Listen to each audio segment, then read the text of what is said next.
Hello student, welcome to my channel IT park.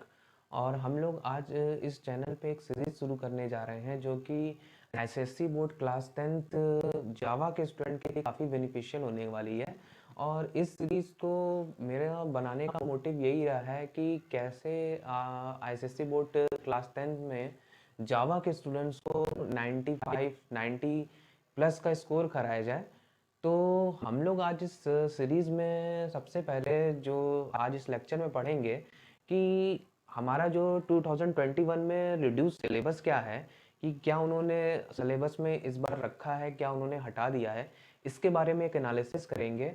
और एक analysis करेंगे प्रीवियस ईयर पैटर्न की। जो प्रीवियस ईयर के पेपर आपके बोर्ड एग्जाम में पूछे जा रहे हैं वो किस पैटर्न पे पूछ रहे हैं, हम लोग उसकी एनालिसिस करेंगे। मैं आपको अपना एक इंट्रो दे देता हूँ। मेरा नाम रितेश है और मुझे जावा एसएससी बोर्ड को पढ़ाने का 5 साल का एक्सपीरियंस है और मैंने आपके 10-12 साल के पेपर को काफ़ी एनालिसिस किया है। तो मुझे एक आइडिया हो गया है कि वो किस तरह से बोर्ड एग्ज़ाम में जावा के पेपर को डिलीवर कर रहे हैं आपको। तो उनका पैटर्न काफ़ी फिक्स है। तो हम लोग आज कोई पेपर क्वेश्चंस तो नहीं करेंगे प्रीवियस ईयर का। हम लोग आज दो काम चीज़ें करेंगे। एक, पहला नंबर की आपके सिलेबस की एनालिसिस करेंगे और प्रीवियस ईयर के पैटर्न की एनालिसिस करेंगे, जिससे हमें ये पता चल जाए कि हमें बोर्ड एग्जाम में ये लोग पूछते क्या हैं और हमें किस तरह से इस पेपर को प्रिपेयर करके जाना है कि मैक्सिमम से मैक्सिमम स्कोर हम कर पाएँ।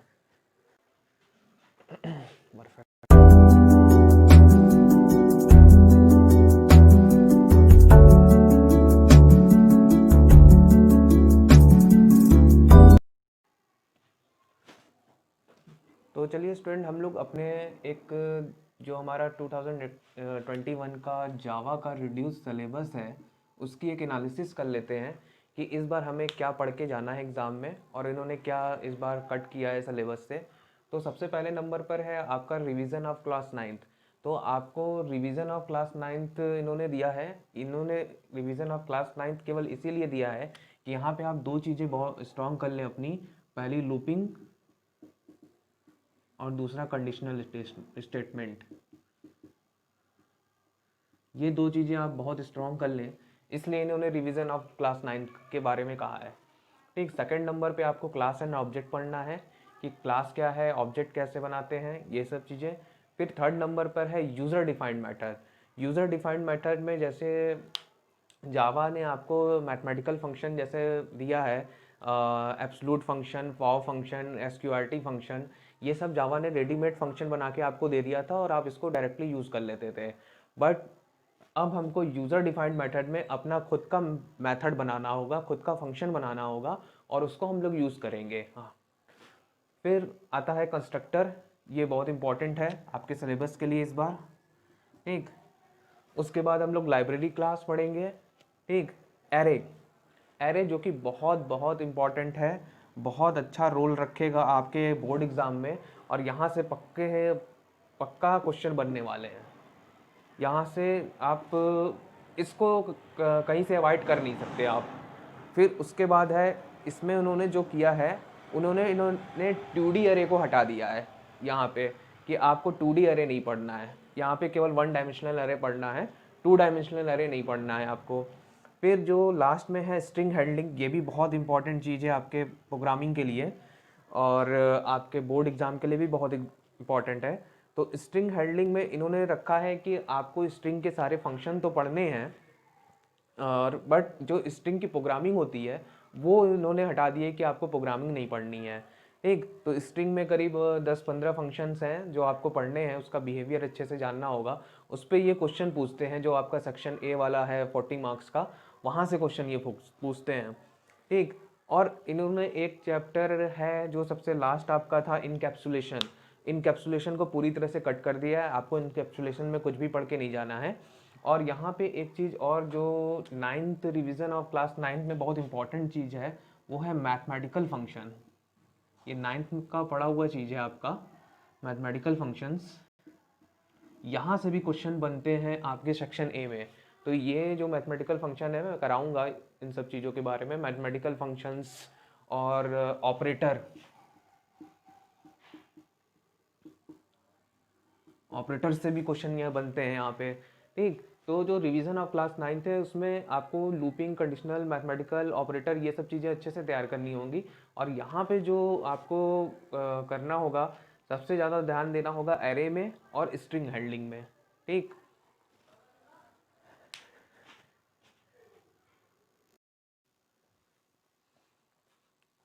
तो चलिए स्टूडेंट, हम लोग अब प्रीवियस ईयर पेपर के एक एनालिसिस करते हैं और जानते हैं कि बोर्ड एग्ज़ाम में ये किस पैटर्न पे आपको पेपर डिलीवर कर रहे हैं, क्योंकि इनका पैटर्न काफ़ी फिक्स होता है एसएससी बोर्ड वालों का। तो हम लोग चलते हैं और मैंने 10 ईयर के पेपर की एनालिसिस की हुई है। उस बेसिस पे मैं एक एनालिसिस अपने पॉइंट ऑफ व्यू से आपको दे रहा हूँ कि आपको क्या एग्ज़ाम में पढ़ के जाना है। तो देखिए, इसमें आपका जो पेपर है वो 2 पार्ट में बटा होता है। सबसे पहला जो सेक्शन है, सेक्शन ए, जो कि 40 मार्क्स का रहता है, और सेक्शन बी 60 मार्क्स का रहता है। ठीक। तो सेक्शन ए वाला जो मार्क्स होता है, सेक्शन ए वाला जो पार्ट है, उसमें जो क्वेश्चन नंबर 1 है, इसमें 5 क्वेश्चन होते हैं। और 5 क्वेश्चंस जो होते हैं यहाँ पे, वो टोटली थ्योरेटिकल होते हैं। उनमें कोई भी लॉजिकल या प्रोग्रामिकल चीज़ नहीं होती है। अगर आप जैसे ये पूछ लेते हैं कि दो चीज़ों के बीच में डिफरेंस, और किसी की डेफिनेशन पूछ लिया इन्होंने, ठीक। तो ये टोटल थ्योरेटिकल होते हैं। यहाँ पे आपका लॉजिकल क्वेश्चन कुछ भी नहीं है, केवल थ्योरी है। आप थ्योरी रट के जाओगे, ये 5 क्वेश्चन आराम से हो जाएंगे। ये 10 मार्क्स के क्वेश्चंस रहते हैं, 2 मार्क्स का ईच क्वेश्चन। ठीक। फिर आता है क्वेश्चन नंबर 2, ये भी 5 क्वेश्चंस है यहाँ पे। इस 5 क्वेश्चंस में ये खासियत होती है कि यहाँ 3 से 4 क्वेश्चन जो होते हैं वो टोटली लॉजिकल होते हैं। लॉजिकल इन द सेंस, अगर आपकी प्रोग्रामिंग अच्छी है, लॉजिक बिल्ड है, तो आप ये 3-4 क्वेश्चन जो यहाँ से पूछते जाते हैं वो आप बहुत ईजिली तरीके से कर सकते हो। ठीक। जैसे इसमें यहाँ पे आपसे मैथमेटिकल फंक्शन से क्वेश्चन पूछ देगा, स्ट्रिंग के फंक्शन से क्वेश्चन पूछ देगा, ठीक, एरे से क्वेश्चन पूछ सकते हैं। तो ऐसे क्वेश्चन यहाँ से मिलेंगे आपको। 3 से 4 क्वेश्चन आपके टोटली लॉजिकल होंगे, और 1 से 2 क्वेश्चन आपके यहाँ पे थ्योरी बेस्ड होंगे। ठीक। फिर क्वेश्चन नंबर 3 की बारी आती है। क्वेश्चन 3 में 10 क्वेश्चन रहते हैं, और इस 10 क्वेश्चंस में जो आपके 8 से 9 क्वेश्चन होते हैं वो भी लॉजिकल प्रोग्रामिंग बेस्ड होते हैं। अगर आपकी प्रोग्रामिंग अच्छी है तो आप ये 8-9 क्वेश्चन जो यहाँ से हैं वो क्वेश्चन बहुत इजीली कर ले जाओगे। जैसे यहाँ पे इन्होंने पूछ दिया कि आप इस चीज़ को, टर्नरी ऑपरेटर को इफ एल्स में चेंज करिए। ठीक। ऐसे क्वेश्चन पूछ देते हैं यहाँ से। ठीक। तो यहाँ पे 8-10 क्वेश्चन, जो 8 क्वेश्चन 9 क्वेश्चन रहते हैं वो प्रोग्रामिंग बेस्ड होते हैं। एक कभी कभार इन्होंने 1 नंबर 2 नंबर की, 2 नंबर में इन्होंने थ्योरी पूछी हुई है। ठीक। तो ये आपका पोर्शन होता है 20 मार्क्स का, जो क्वेश्चन नंबर 3 है। ठीक। 2, 10, 10, 20, ओवरऑल 40 मार्क्स हो गया। सेक्शन बी में आपके 6 क्वेश्चन रहते हैं। 6 क्वेश्चन में आपको कोई एनी 4 करने होते हैं। ठीक। और ईच क्वेश्चन यहाँ पे 15 मार्क्स का होता है। ठीक। तो ये वाला सेक्शन बी वाला नंबर बहुत अच्छे से अगर आपने किया सेक्शन बी वाला पोर्शन, तो 90-95 प्लस बनने की चांसेस बहुत ज़्यादा है अगर आपने सेक्शन बी को अटेम्प्ट किया। बट सेक्शन बी के साथ ये एक खासियत है कि ये वाला सेक्शन टोटली लॉजिकल है। लॉजिकल यानी आपको अगर प्रोग्रामिंग आती होगी तब तो आप इसमें कुछ कर सकते हो, नहीं तो प्रोग्रामिंग नहीं आती होगी तो आप फिर इसमें कुछ नहीं कर पाओगे। यहाँ पे कोई भी थ्योरेटिकल पार्ट नहीं आता, यहाँ पे टोटल प्रोग्रामिंग का पार्ट आता है। बट यहाँ पे फिक्स होता है कि ये किस टाइप के क्वेश्चन दे रहे हैं। ठीक। तो इसमें जो सबसे पहला फिक्स क्वेश्चन है सेक्शन बी का, जो सबसे पहला क्वेश्चन जो होता है वो बेस्ड होता है मेथड पे। मेथड होता है, और कभी कभी ये इसमें कंस्ट्रक्टर बनाने को भी दे देते हैं कि आप इसमें कंस्ट्रक्टर डाल दीजिए। ठीक। जो आपका सिलेबस का तीसरा वाला पार्ट है, यूज़र डिफाइंड मैटर, वो यहीं से है, यही वहीं से क्वेश्चन देते हैं। ठीक। सेकंड नंबर पे और इस जो देते हैं ये, इसमें ओवरलोडिंग,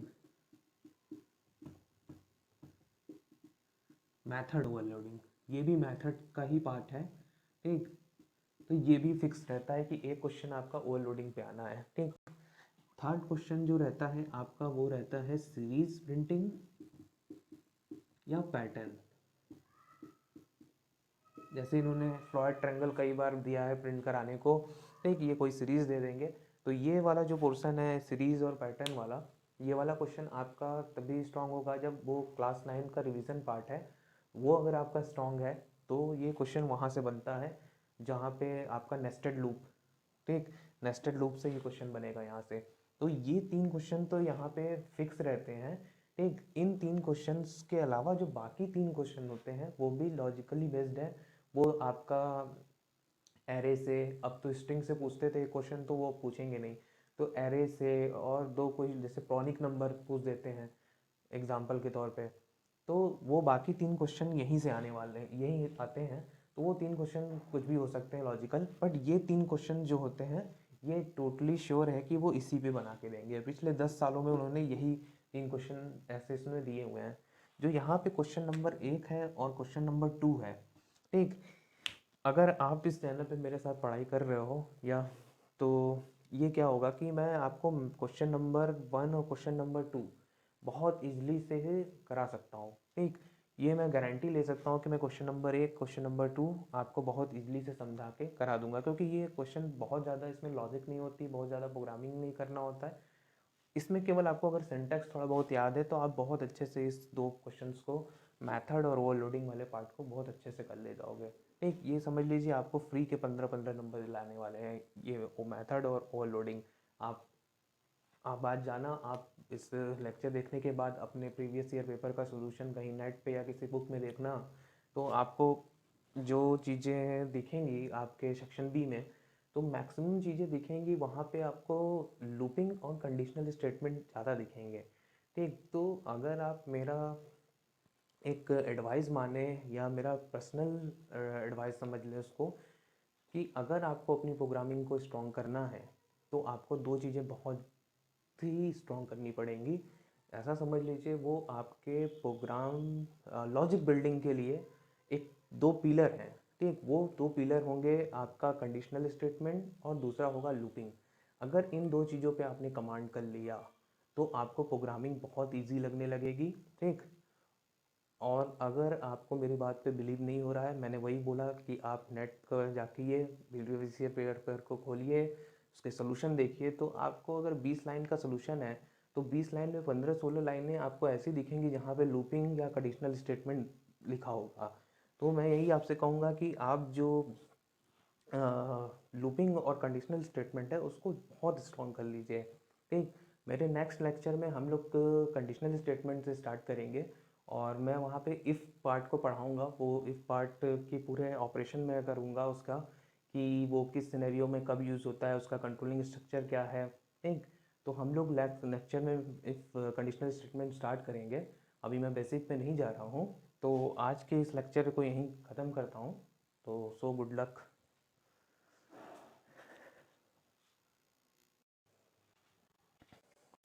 और मेरी एक एडवाइस आपको ये भी है कि अगर आपको प्रोग्रामिंग में कैरियर बनाना है या आपको प्रोग्रामिंग अच्छी लगती है, तो और तो आप कम से कम 2 कोड, मिनिमम 2 कोड तो रोज लिखिए अपने कंप्यूटर पे या कॉपी पे, या अपने, आपके पास अगर लैपटॉप नहीं है या सिस्टम नहीं है तो आप मोबाइल से भी ऑनलाइन कंपाइलर खोल के लिख सकते हैं, वहाँ पे कभी प्रोग्राम कंपाइल हो जाते हैं। तो आप ज़रूर 2 कोड मिनिमम लिखिए ही लिखिए, ठीक। तो जिससे अगर आप 2 कोड लिखेंगे तो जब एरर आएगा तो वो जब आप एरर को रिड्यूस करेंगे, दूर करेंगे, तो उससे आपको बहुत चीज़ सीखने को मिलेगी। तो अगर प्रोग्राम में होता क्या है कि बच्चे जब कोड कर रहे होते हैं, मैं देखता हूँ जब कोड कर रहे होते हैं तो बहुत मन से कोड लिखते हैं 15-20 लाइन की। उसके बाद क्या होता है कि जैसे ही उनके पास एरर आता है तो उनका जो लेवल होता है कॉन्फिडेंस का वो एकदम जीरो हो जाता है। बट प्रोग्रामिंग सीखने का एक बहुत सीक्रेट मेथड आपको मैं बता दूं, अगर आपके प्रोग्रामिंग में एरर आ रहा है तो समझ जाइए कि आपको कुछ नया सीखने को मिलने वाला है। तो आप प्रोग्रामिंग की प्रैक्टिस ज़रूर कीजिए, 2 क्वेश्चन रोज बनाते रहिए।